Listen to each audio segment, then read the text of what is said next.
Hi, I'm Chris from Bird Dog Lighting. Today I'm going to show you how to weatherproof 120 volt LED lights. It's important to weatherproof any exposed connections to keep them safe from the elements. You'll need a few things: LED neon end caps, weatherproofing kits, and a heat gun. Start by capping the end of the lights using one of the end caps.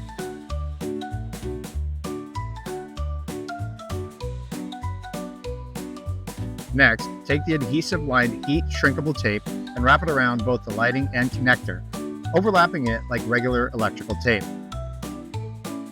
Slide the heat gun shrink tubing over the lighting and connector, ensuring it covers the tape.